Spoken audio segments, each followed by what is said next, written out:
Well, eagle-eyed viewers amongst you may just have spotted Sharon Davies there, the Olympian. She is in relation to our next story. It's a talking point this morning. At around 11 o'clock, we're due to learn the outcome of a landmark case between Olympic runner Caster Semenya and the World Athletics governing body. Essentially, the IAAF wants women like Caster Semenya, who have naturally high levels of testosterone, to use medication to reduce those levels before races that are over 400 metres.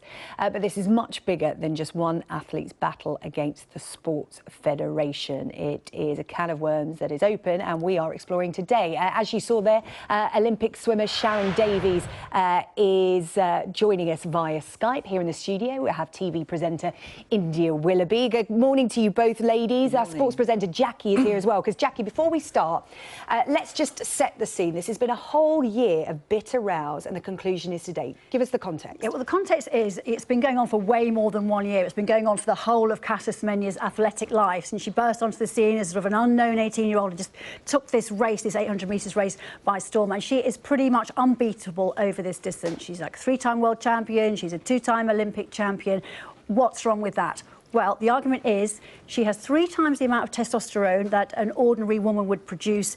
Some people think that's unfair. The IAAF want to protect women's sport, and they say, well, it's fine, you know, you can race, but you need to reduce your levels of testosterone. And as you said, she does not want to do that. These are the new rules which came in April 2018.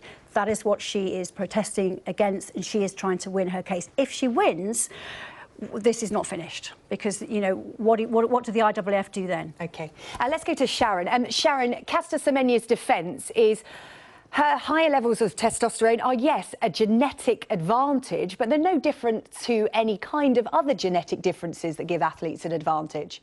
Yes, I mean, it's a very complicated situation, and obviously we've had a whole issue with the transgender inclusion as well. And I think we all want sport to be inclusive, but I think we've got to a point where we have to recategorise how we look at sport, because very much like the IAAF, I want to see women's sport.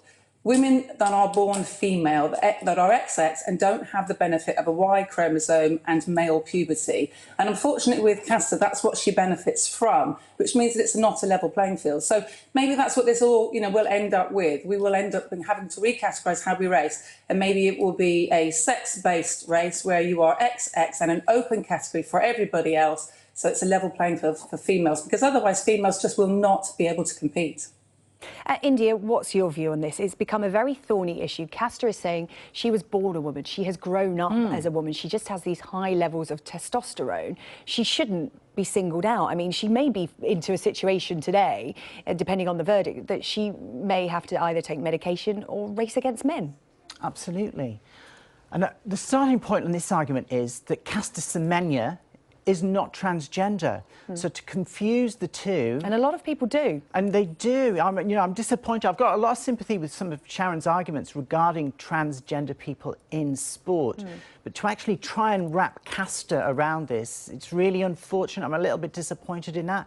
We're talking about a natural-born woman that just happens to have a particular characteristic that gives her an advantage in sport. Now, there's a condition where people are born with actually little folds of skin between their fingers. You know, they effectively have webbed hands, they can have webbed feet. Now, if in the future an Olympic swimmer in, say, Sharon's sport comes along with that attribute, are we going to start arguing that they need to have that removed? Are basketball players who are overly tall, even for basketball players, not going to be allowed on the court? You make a point a lot of viewers have raised on social media, and I'll put that to you, Sharon. We did have a tweet earlier on, somebody saying, look, Usain Bolt has a genetic difference in that he's so much taller, he takes fewer strides than any other athlete to win the 100 metres. And we've got ads on Instagram who said, this is a dangerous precedent to set. She was born a woman. Should we have asked Michael Phelps to investigate his genetic differences to find out why he was so much better in competition than anyone else?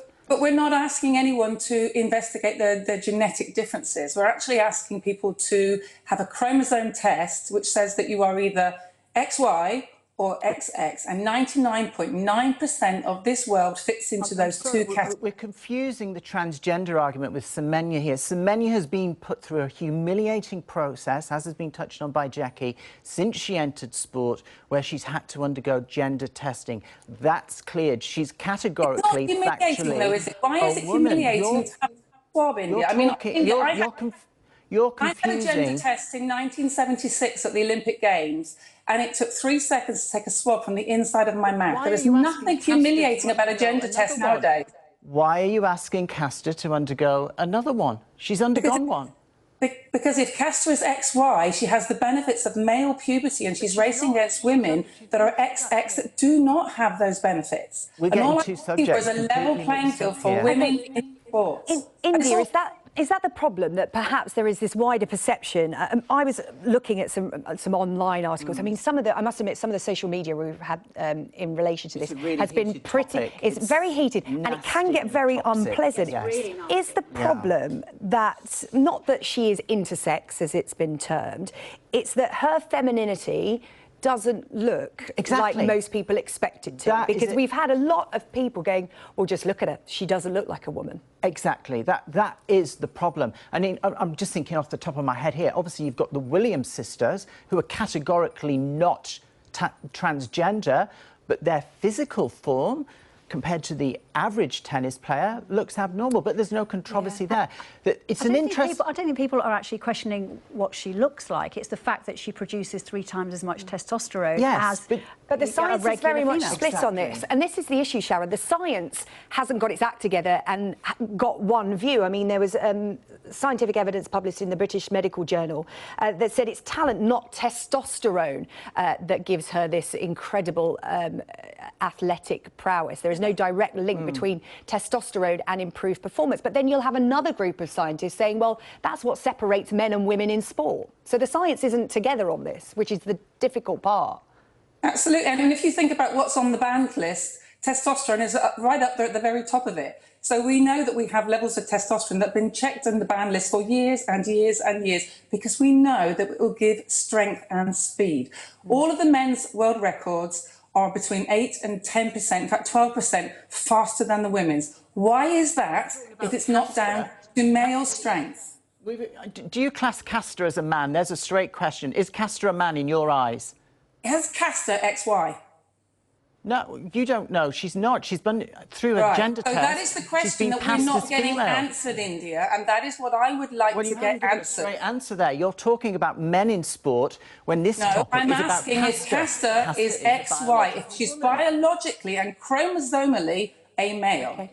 And does she have those male benefits because she was misdiagnosed as a child in Africa, in a third world country? So this problem happens a lot. White coats have checked her out. She's a woman. Ladies, we're going to have to leave it there. You know, men, women, XY categories. What might we get into? Sharon, India, thank you, and Jackie as well. As Jackie said, this verdict is at 11, and it doesn't matter what way it goes. It's not fair. It's going to rumble on. It's going to be a massive It's not topic finished next yet, year. but it is finished for us for the moment. Thank you very much. That was our talking point today. We're going to take a quick break.